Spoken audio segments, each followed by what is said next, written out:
दोस्तों नमस्कार, मैं हूं राकेश कुमार। आप देख रहे हैं मत अभिमत। मित्रों, बिहार विद्यालय विशिष्ट शिक्षक नियमावली 2023 में एक याचिका हाई कोर्ट में था।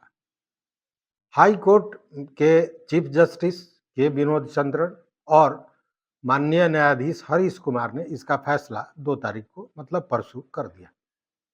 जैसे ही ये फैसला आया, उस तरह तरह की बातें होने लगी।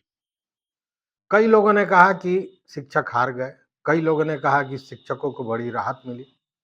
लेकिन सच बात यह है कि शिक्षकों को इसमें राहत मिली है, शिक्षक हारे नहीं है। क्योंकि अगर आपके दिमाग में यह था कि पूरे सक्षमता परीक्षा को ही हाई कोर्ट रद्द कर देगी, हटा देगी, प्रावधान से बाहर कर देगी, तो ये निश्चित रूप से गलत था।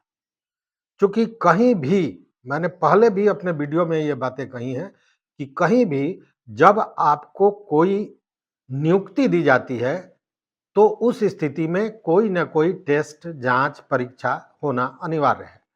अन्यथा फिर कोई हाई कोर्ट चला जाता और वो सारी चीजें वापस हो जाती। अगर विशिष्ट शिक्षक मतलब राज्यकर्मी का दर्जा देने की बात थी, अभी तक आप क्या थे? तो नियोजित शिक्षक थे। और नियोजन किसने किया था? तो नगर निकायों ने किया था, जिला परिषद ने किया था, पंचायत ने किया था। उस स्थिति में आपके जो नियोजक थे वो दूसरे थे, और जैसे ही आप राज्यकर्मी का दर्जा आपको मिलता है तो आपका पूरा सर्विस एक तरह से कहें कि नवीकरण होता है, नया हो जाता है। और उस स्थिति में परीक्षा तो अनिवार्य था। हाँ, परीक्षा में कुछ चीजें थीं जो निश्चित रूप से आपत्तिजनक थी। जैसे क्या था उस समय, आप याद कीजिए मामला क्या था कि 3 आपको अवसर दिए जाएंगे। तीनों अवसर ऑनलाइन एग्जाम देना पड़ेगा सक्षमता का, और अगर तीनों में आप पास नहीं होते हैं या तीनों परीक्षा में आप बैठते नहीं हैं, उस स्थिति में आपके नौकरी पर क्या होगा यह फैसला शिक्षा विभाग लेगी। वो चाहे तो आपको हटा दे, वो चाहे तो आपको रखे। मतलब कि वहां पे आपके पूरे सर्विस पर, नौकरी पर प्रश्न चिन्ह लग रहा था।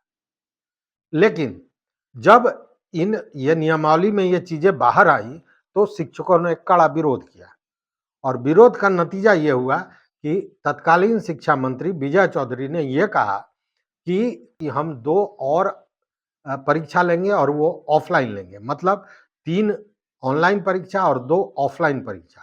पांचों में किसी में आप बैठ सकते हैं और उत्तीर्ण हो सकते हैं। साथ में उन्होंने यह भी कहा था कि आपकी नौकरी नहीं जाएगी, लेकिन ये जबानी कहा था। जबकि नियमावली में जो बातें आई थी, जो उसका अंश 4 था, उसमें यह कहा गया था कि अगर 3 परीक्षाओं में आप किसी में पास नहीं होते हैं या परीक्षा नहीं देते हैं, उस स्थिति में आपकी नौकरी के विषय में विचार शिक्षा विभाग करेगा। इसको लेकर आपत्ति थी, और इसको जबानी भले कहा गया था लेकिन नियमावली में परिवर्तित नहीं हुआ था। अब मैं जो कह रहा हूं कि हाई कोर्ट ने बड़ा डिसीजन दिया है और बड़ी राहत दी है, तो उसका कारण यह है कि यह नियमावली का जो रूल 4 है उसे हाई कोर्ट ने सीधे निरस्त कर दिया है, उसको समाप्त कर दिया है।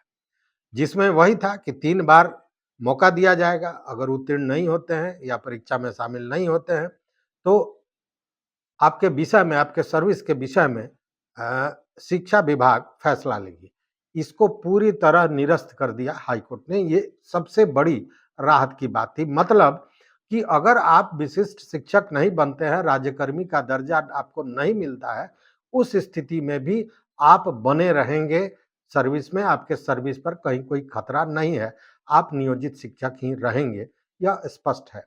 तो इसलिए यहाँ एक बड़ी राहत की बात है, इससे इनकार नहीं किया जा सकता है।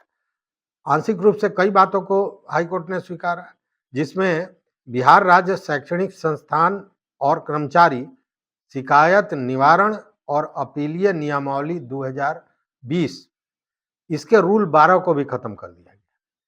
इसमें कहा गया था कि जिला एवं राज्य अपीलीय प्राधिकार में जो लंबित वाद हैं, इस नियमावली से प्रवृत्त होने की तिथि से 6 माह में इसका निपटारा करने का प्रावधान इसमें रखा गया था। साथ ही यह भी कहा गया था कि इस नियमावली में प्रवृत्त होने की तिथि से जिला या राज्य अपीलीय प्राधिकार कोई भी नया वाद स्वीकार नहीं करेंगे। या कहीं न कहीं बंदिश थी कि आप अपना अपील कर ही नहीं सकते थे उस मामले में। तो इसको भी पूरी तरह रूल 12 जो था अ, इसको समाप्त कर दिया। साथ में कोर्ट ने यह भी कहा कि जिस तरह स्थानीय स्तर पर अपीलीय प्राधिकार बनाया गया है शिक्षकों के लिए, उसी तरह का एक शिकायत निवारण तंत्र का निर्माण करना आवश्यक है। ये आदेश दिया है। वहीं हाई कोर्ट ने अपने फैसले में यह भी कहा है कि करियर में प्रगति का प्रावधान होना चाहिए, मतलब प्रोन्नति का की व्यवस्था होनी चाहिए। उन्होंने कहा कि विभिन्न संवर्गों में से अनुपात निर्धारण कर लें और उस आधार पर कुछ जो शर्तें हैं उसके अनुरूप प्रोन्नति दी जानी चाहिए। लेकिन जो मैं पूर्व से कहता रहा हूं कि हाई कोर्ट ने यह भी कहा कि सक्षमता परीक्षा सही है, मतलब उन्होंने सक्षमता परीक्षा सही ठहराया, क्योंकि इसी परीक्षा के आधार पर आपको राज्यकर्मी का दर्जा दिया जाना है। इसको लेकर जो याचिकाकर्ता के तरफ से, मतलब ये जो लोग कह रहे हैं कि शिक्षक हार गए या उनके लोग कमजोर थे, ऐसा नहीं है।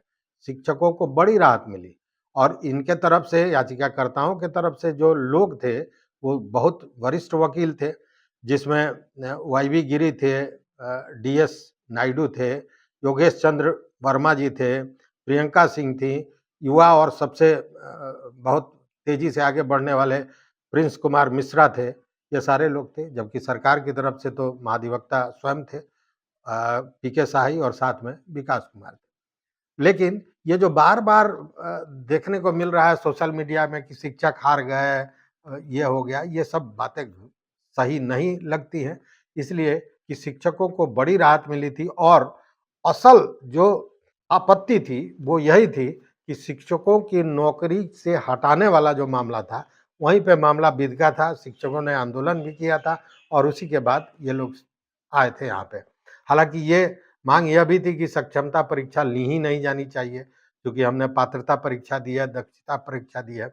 लेकिन ये नियमानुकूल है और प्रावधान के तहत है कि जब भी आप ये सर्विस का नवीनीकरण होता है या आप सर्विस में जाते हैं या कोई दूसरे दर्जे में जाते हैं, तो कहीं न कहीं कोई जाँच, कोई परीक्षा देनी होती है। इसलिए निश्चित रूप से शिक्षकों की जीत हुई है, इसे हार हम नहीं कह सकते हैं। इस वीडियो में बस इतना ही। देखते रहिए मत अभिमत। चैनल पर नए हो तो सब्सक्राइब कीजिए, दोस्तों के साथ शेयर कीजिए और अपना विचार ज़रूर दीजिए। बहुत-बहुत धन्यवाद। बहुत-बहुत धन्यवाद।